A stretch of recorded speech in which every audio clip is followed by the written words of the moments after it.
A present. Would you mind doing that? No, not at all. We usually go round with an envelope during coffee break, don't we?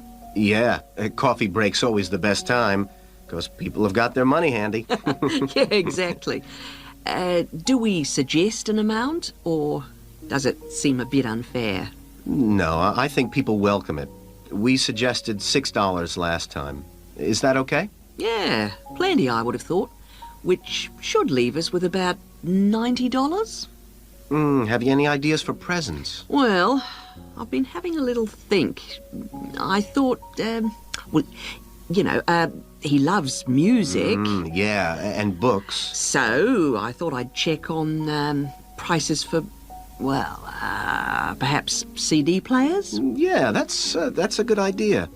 And also I thought maybe, a set of dictionaries. I heard him say he needed a good one. The other thing he was saying last week was that his computer printer had broken. No. I'd be really frightened about getting the wrong type. Okay, yeah. The other thing is something for the home. Jill suggested a coffee maker. Oh, yeah. I'll certainly find out what they cost. Okay. Have you got all that down? Yes. Now, we need to think a little more about the money. I know we've got a set amount from the social fund. Right. What does that cover? It's meant to cover the cost of the room. Yeah. And a certain amount for food. And also drinks? Oh, yeah, certainly. But will it be enough? What we've done in the past is to ask guests to bring some snacks. Right. We don't ask them to bring more drinks because we figure that should come from the social fund. Okay. Anything else for the guests to bring? Well, some music, because there'll be a tape deck there in the room, and we can have some dancing later on.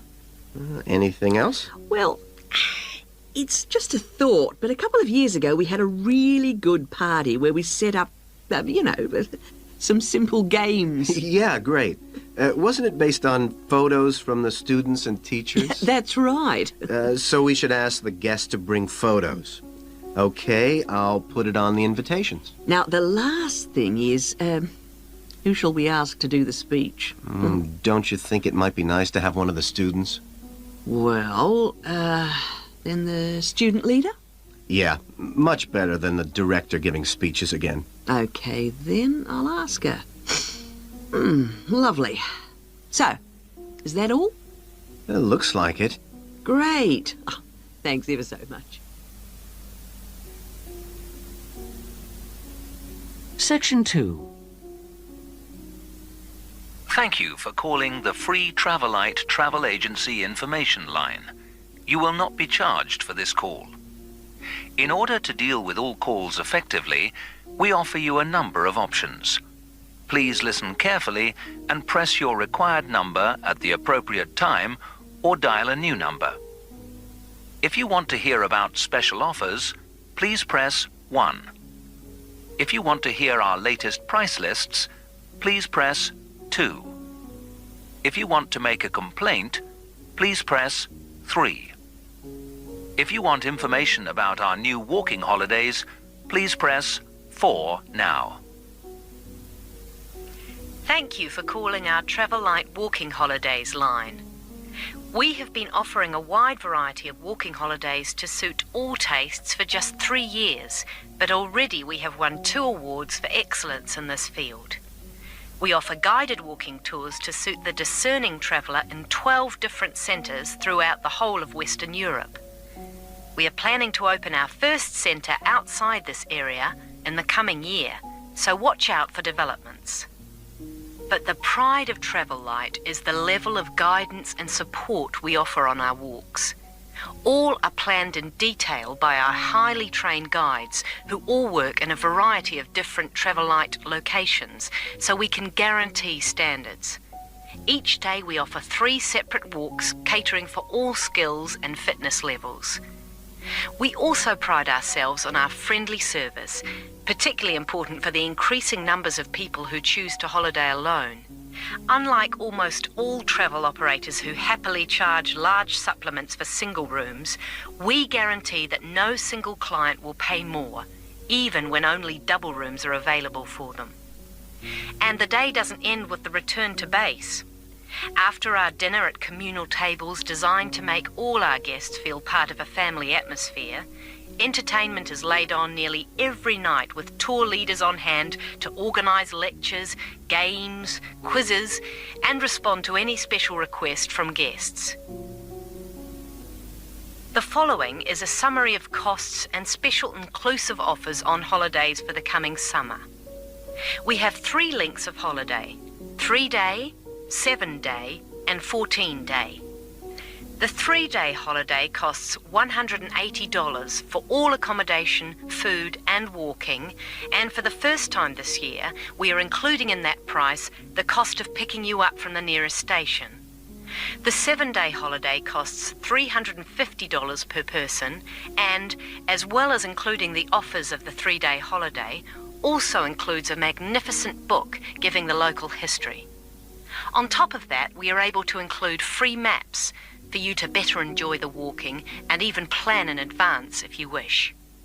For the 14-day holiday, our special price is $690 per person, and that includes all the offers for the 3- and 7-day holidays, plus membership of a local walking club, so you can better enjoy the full flavour of the local life. For further information, please contact your local travel agent. Thank you for calling the Travel Light Travel Agency Information. Section 3. Hi, Sue. Hi, Mike. So what happened to you last week? Oh, I was sick with the flu.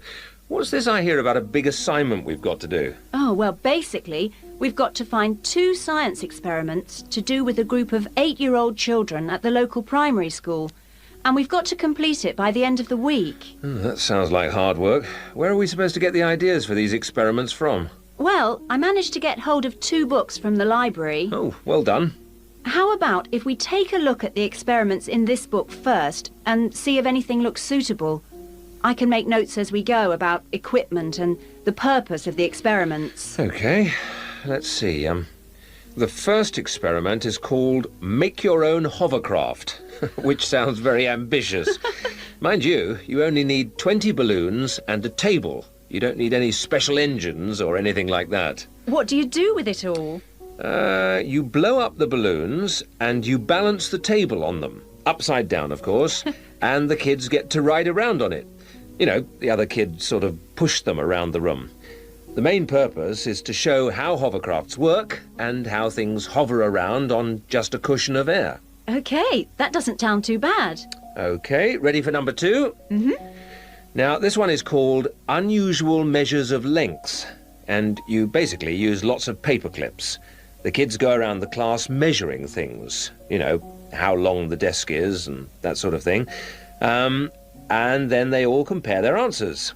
And basically, because not all paper clips are the same length, they should come up with some strange answers. It's supposed to demonstrate the importance of having fixed units of measurement. Yeah, that's not bad. OK, now for number 3, you need rock salt or copper sulfate. Oh, I'm not sure about that. Well, just put down the rock salt then. Apart from that, you only need a jar of water. And basically you dissolve lots of salt into the water and watch the crystals form. So it basically teaches the kids about growing crystals. Yeah, I suppose it would be nice to grow something. Let's move on and have a look at number 4. OK, this one is called Spinning Colour Wheel. It looks like you get some cardboard and draw a circle on it, divide it into 6 equal segments and colour each one in using different colours. Then you thread a piece of string through the middle. So we'd need some string as well. Yes, sorry, and you spin the wheel around, and if you can get it spinning fast enough, hopefully the colours all merge and show up as white. Oh, I didn't know that. What's the principle behind it? Well, it's pretty elementary physics, really. It teaches them about how white light, or ordinary light, is made up. Well, that doesn't sound too bad. Now, there's only one more left in this book, isn't there? What does that one say? Well, it's another one where they'd get to make something. Sounds very interesting. You need quite a lot of equipment, actually. A hand drill, an old record, a pin or needle, some paper, and a bolt. Go on. What do they have to do? Well, they basically make a record player. The main idea is to teach them about recording sound. But hopefully they'd also see that you need motion and an amplifier to make the sound heard. OK, well, it does sound interesting. Shall we go through all of those again and decide if any of them are going to be suitable? Right. Number 1. I thought this one sounded nice. There'd be lots of activity, and it doesn't need too much in the way of equipment. Yes, that's true, but don't you think it's a bit risky to get a group of 8-year-olds pushing each other around a classroom like that? Well, someone could get hurt. No, I don't like the sound of that one at all. Maybe you're right. What about number 2, with the paper clips? It sounds tame enough. Yes, a bit too tame, if you ask me. I think it needs to be something a bit more active and interesting than that, don't you? Yes, I suppose you're right. We won't get a very good mark if the children don't actually enjoy the experiments. And I suppose we could turn them off science for good. Well, what about the next one, number 3? Now, I quite like the idea of this one. Yes, so do I. But I seem to remember when we did it at high school, we had to wait up to a fortnight before we saw any halfway decent results. Oh, yes. Well, that won't be any good then. We'll only see the kids for 1 or 2 hours at the most. Yes, and we have to do the experiments and write up our results within a week. So that one won't do at all. OK. Well, what did you think of number 4? I like the idea of it, but do you think it will be a bit elementary for them? Well, they are only 8, you know. I know, but you know what I mean. Don't you think the activity itself is a bit babyish? Maybe you're right. They might have fun, but I mean, cutting out a circle and colouring it in. OK. Well, what about number 5? I thought this one sounded a bit too good to be true. Great equipment. Yeah. But don't you think it's a bit ambitious for this age group? I mean, I don't want to start off something and then have to abandon it if they just can't cope with it. I could see us ending up doing just about all of the work for them. I guess you're right. Oh, well, maybe we could store that idea away for later. Yep. Let's hope this second book has something better. Section 4. Today we're going to look at one of my favourite fish, the shark.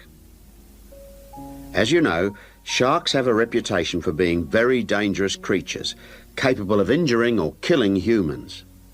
And I'd like to talk about sharks in Australia. Sharks are rather large fish, often growing to over 10 metres. And the longest sharks caught in Australia have reached 16 metres. Sharks vary in weight with size and breed, of course, but the heaviest shark caught in Australia was a white pointer. That weighed 795 kilograms. Quite a size. Sharks have a different structure to most fish. Instead of a skeleton made of bone, they have a tough, elastic skeleton of cartilage. Unlike bone, this firm, pliable material is rather like your nose and allows the shark to bend easily as it swims. The shark's skin isn't covered with scales like other fish.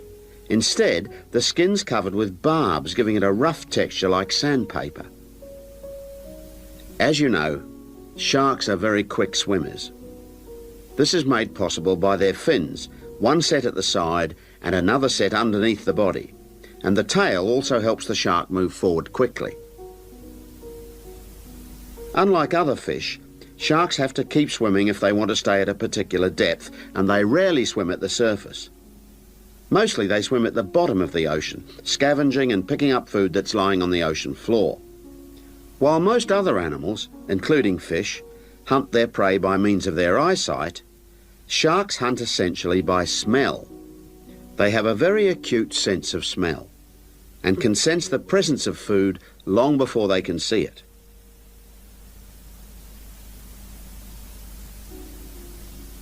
In Australia, where people spend a lot of time at the beach, the government has realised that it must prevent sharks from swimming near its beaches. As a result, they've introduced a beach netting program. Beach netting, or meshing, involves setting large nets parallel to the shore, This means that the nets on New South Wales beaches are set on one day and then lifted and taken out to sea on the next day. When shark netting first began in 1939, only the Sydney metropolitan beaches were meshed. These beaches were chosen because beaches near the city are usually the most crowded with swimmers. 10 years later, in 1949, systematic meshing was extended to include the beaches to the south of Sydney. As a result of the general success of the program in Sydney, shark meshing was introduced to the state of Queensland around 1970. The New Zealand authorities also looked at it, but considered meshing uneconomical, as did Tahiti in the Pacific. At around the same time, South Africa introduced meshing to some of its most popular swimming beaches. When meshing began, approximately 1,500 sharks were caught in the first year.